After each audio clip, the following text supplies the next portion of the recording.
సమర్పణ. మీరు చూస్తున్న కార్యక్రమం నిరీక్షణ. నమస్కారం. నిరీక్షణకు స్వాగతం. మీకు క్యాన్సర్ ఉంది అని అంటే చాలు మనం ఒక్కసారిగా భయపడతాం. ఎందుకంటే ఆ మాటలు మన గుండెల్లో భయాన్ని, వెన్నెముకలో చలిని పుట్టిస్తాయి. అత్యాధునిక వైద్యం మరియు మందులు అందుబాటులో ఉన్నప్పటికీ ఎంతోమంది క్యాన్సర్ బాధిన పడి చనిపోతున్నారు. ఈ వ్యాధి వల్ల బాధితులే కాక వారి కుటుంబ సభ్యులు కూడా భయం గుప్పిట్లో బ్రతుకుతుంటారు. క్యాన్సర్కు సంబంధించిన సమగ్ర సమాచారంతో పాటు ఒక వ్యక్తికి క్యాన్సర్ అని నిర్ధారణ అయిన తరువాత ఆ వ్యక్తికి అత్యంత అవసరమైనది ఏంటో ఇప్పుడు తెలుసుకుందాం. రోగం వస్తే అది చిన్నదైనా ప్రాణాంతకమైనా అది కుటుంబాన్ని ఆర్థికంగానూ మానసికంగానూ బాగా కుంగదీస్తుంది. ముఖ్యంగా ప్రాణాంతకమైన వ్యాధుల విషయంలో రోగి త్వరగా కోలుకోవడానికి తక్షణ వైద్య సదుపాయం అందించడమే మనం మొదట చేయాల్సిన పని. దీనితో బాటే రోగికి మానసిక ధైర్యాన్ని ఇవ్వాలి. అనురాగంతో సేవలు చేయటం కూడా అంతే ముఖ్యం. ఇది చేయకపోతే రోగి మానసిక స్థితి ఉద్రిక్తంగా మారుతుంది. పట్టణ ప్రాంతాల్లో ఇప్పుడు వైద్య సేవా రంగంలో అనేక మార్పులు వస్తున్నాయి. కేవలం రోగికున్న వ్యాధిపైన కాకుండా అతని సంపూర్ణ ఆరోగ్య స్థితిపై ప్రధాన దృష్టి పెట్టే చికిత్సా విధానాలు వచ్చాయి. ప్రస్తుతం మేము కొంతమంది కౌన్సిలర్లకు శిక్షణ ఇచ్చాం. వారు రోగులతోనూ వారి కుటుంబ సభ్యులతోనూ మాట్లాడి వ్యాధిని గురించి పూర్తి అవగాహన కల్పిస్తారు. రోగులు కూడా తమ భయాల్ని, అపోహల్ని నిస్సంకోచంగా చెప్పేలా వారిని ప్రోత్సహిస్తారు. హృదయపూర్వకంగా మాట్లాడడం వల్ల వ్యాధిని ఎదుర్కోవడానికి రోగి మానసికంగా సిద్ధమవుతాడు. కొన్ని ఆస్పత్రుల్లో మరో విధానాన్ని అమలు చేస్తున్నారు. గతంలో అదే రకమైన వ్యాధి నుంచి సంపూర్ణంగా కోలుకున్న వారిని ప్రస్తుతం ఆ వ్యాధితో బాధపడుతున్న రోగులతో మాట్లాడిస్తారు. దానివల్ల వారికి ప్రోత్సాహం, మనమూ కోలుకుంటామన్న భరోసా లభిస్తాయి. బ్రోచర్లు, బుక్లెట్స్, కరపత్రాలు, వీడియోల వంటి ప్రచార సాధనాల ద్వారా వ్యాధుల్ని ఎదుర్కొనే ధైర్యాన్ని రోగులకు, వారి కుటుంబ సభ్యులకు కలిగించవచ్చు. టెలిఫోన్ హెల్ప్ లైన్లు ఉపయోగించుకుంటే సందేహాల్ని నివృత్తి చేయడానికి వీలవుతుంది. అంతేకాకుండా వ్యాధికి సంబంధించిన వాస్తవాల్ని, తాజా సమాచారాన్ని అందించవచ్చు. డాక్టర్లు, రోగులు, కౌన్సిలర్లు, కుటుంబ సభ్యుల మధ్య సరళమైన, సున్నితమైన సంభాషణలు ఉన్నప్పుడే వ్యాధుల్ని సమర్థంగా నివారించడం వీలవుతుంది. మనం ఇప్పుడు చూసిన దానిని బట్టి క్యాన్సర్ లేదా ఇతర వ్యాధులు బారిన పడిన వారికి మంచి మందులు మరియు అవగాహనతో పాటు వారిలో మానసిక స్థైర్యాన్ని నింపడం చాలా అవసరం. ఉదర సంబంధిత క్యాన్సర్ బారిన పడిన సంపత్రావు జీవితం ఎలాంటి మలుపులు తిరిగిందో ఈరోజు తెలుసుకుందాం. చూస్తూనే ఉండండి మీ నిరీక్షణ.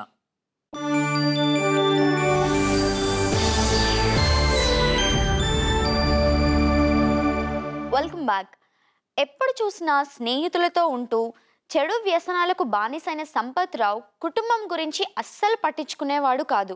అయితే ఒక రోజున ఆయన తన బాధ్యతారహిత ప్రవర్తనకు మూల్యం చెల్లించాల్సి వచ్చింది. అతనికి ఉదర సంబంధిత క్యాన్సర్ అని తేలింది. ఆ తరువాత సంపత్రావు జీవితం మరియు కుటుంబంలో ఎలాంటి మార్పులు చోటు చేసుకున్నాయో ఇప్పుడు చూద్దాం. పోర్ట్ ట్రస్ట్ హాస్పిటల్లో సంపత్రావు గుమస్తాగా పనిచేసేవాడు. అతనికి మంచి ఉద్యోగం, బాధ్యత గల భార్య, 3 చక్కని అమ్మాయిలున్నారు. అయినా అతను సంతృప్తి చెందక జీవితంలో ఇంకా ఏదో ఆశిస్తూ ఉండేవాడు. నేను ఎంఏ పరీక్షలు రాస్తున్నాను. ఆ రాత్రి అంతా చదివాను. అంతకుముందు కూడా చదువుతూ ఉన్నాను, రాస్తున్నాను. ఆ రోజు ఎగ్జామ్ రాసి వచ్చేసాను ఇంటి దగ్గరికి. స్కూటర్ స్టాండ్ లేని వీక్నెస్ వచ్చింది. పక్కన ఎవరినో పిలిచి కొంచెం స్టాండ్ అయ్యమని చెప్పాను. అక్కడ స్టూల్ ఉంటే అక్కడ కూర్చో. పరీక్షలు అయిపోయిన తర్వాత మెడికల్కి వెళ్ళాను. సంపత్రావుకి వైద్య పరీక్షలు నిర్వహించారు. రిపోర్టులో అతనికి కడుపులో సమస్య ఉందని తేల్చారు. బహుశా టీబీ కావచ్చని అన్నారు. అతనికి చికిత్స ప్రారంభించారు. స్కానింగ్ తీశారు, బ్లడ్ టెస్టులు చేశారు, బయాప్సీలు చేశారు. రకరకాల డాక్టర్ల దగ్గరికి, రకరకాల ఇన్స్టిట్యూట్ల దగ్గరికి పంపించారు. ఫస్ట్ డయాగ్నోసిస్ ఏం చేశారు, టీబీ అన్నారు. టీబీ అని 1 మంత్ ట్రీట్మెంట్ ఇచ్చేసారు. వాళ్ళు 1 మంత్ స్టార్ట్ చేసిన తర్వాత ఏమీ మార్పు లేదు నాలో. మార్పు లేకుండా అలా లీన్గా అయిపోయాను.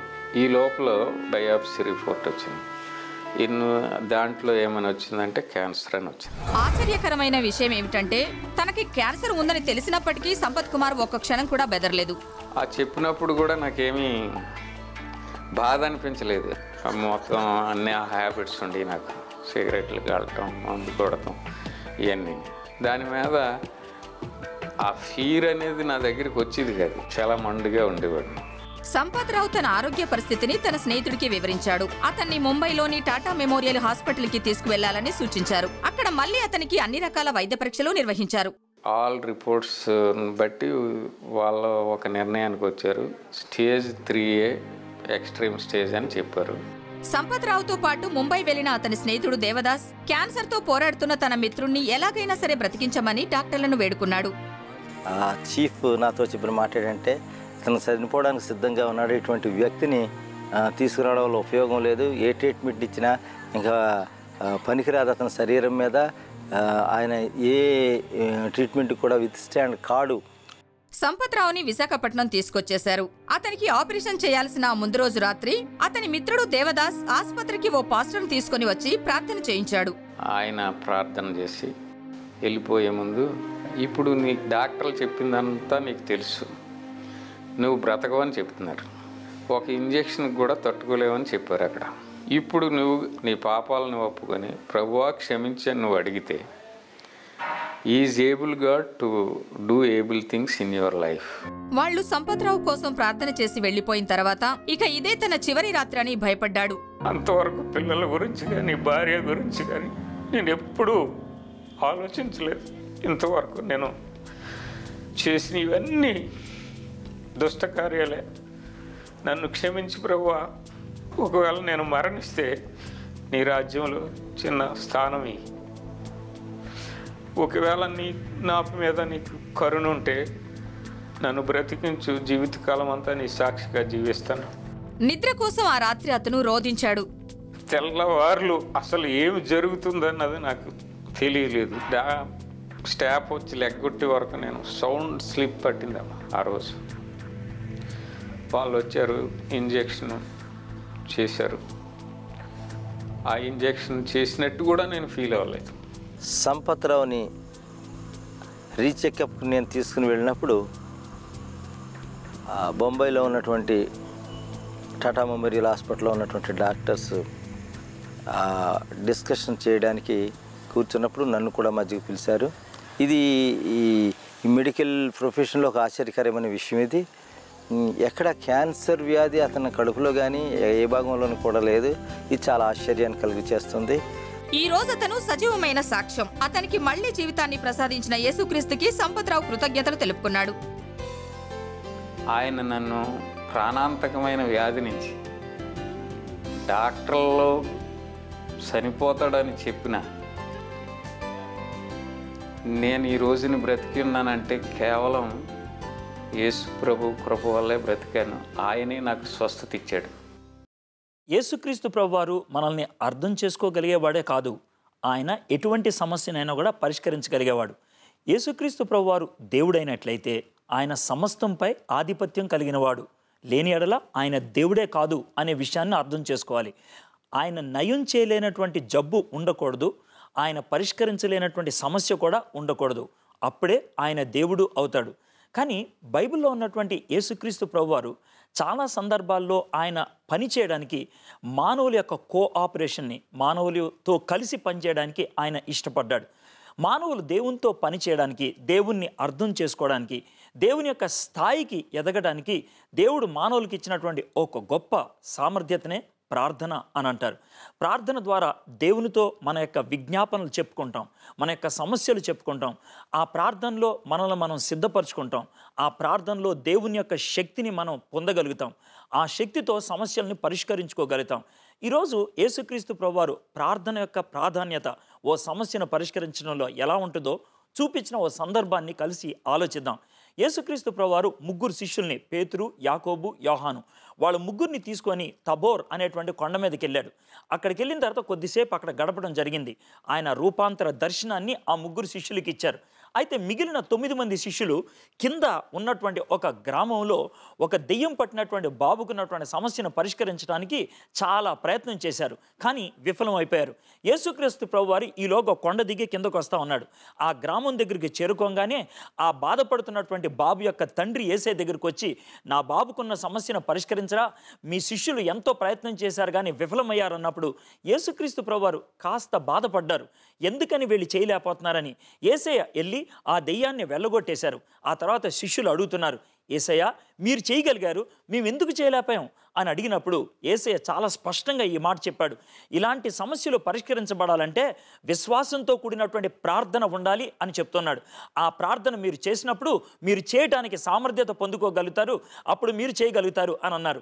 బహుశా మీరు కూడా అలాంటి సమస్యలు ఎదుర్కొంటున్నారేమో.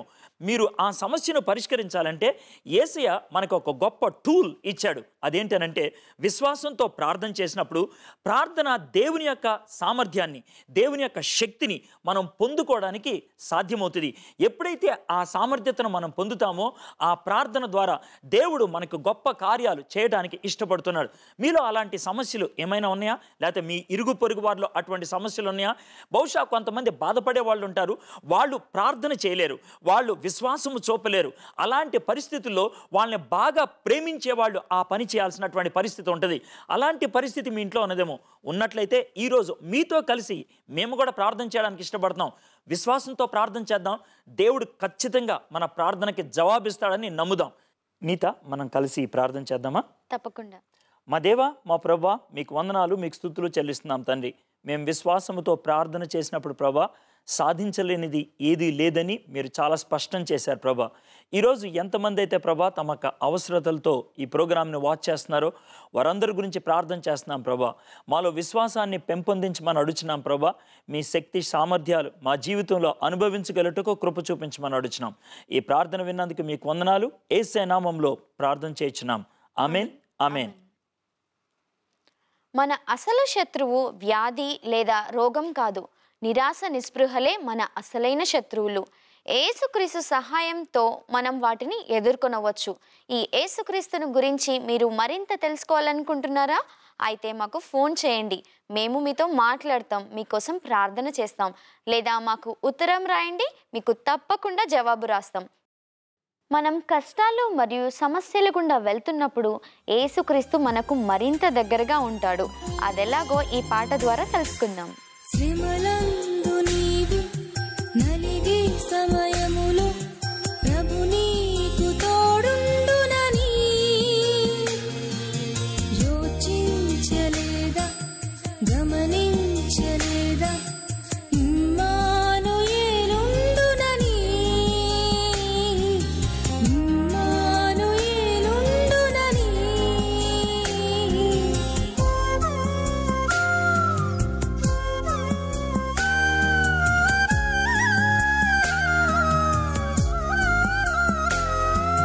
శ్రమలందు ఏలియాకు కాకోలము చేత ఆహారము పంపించలేదా? ఈనాడు నీకు జీవాహారముతో నీ ఆకలి తీర్చుటలేదా? ఈనాడు నీకు జీవాహారముతో నీ ఆకలి తీర్చుటలేదా? శ్రమలందు నీవు నలిగే సమయములో ప్రభు నీకు తోడుండునని యోచించలేదా, గమనించలేదా? ఇమ్మానుయేలుండునని, ఇమ్మానుయేలుండునని.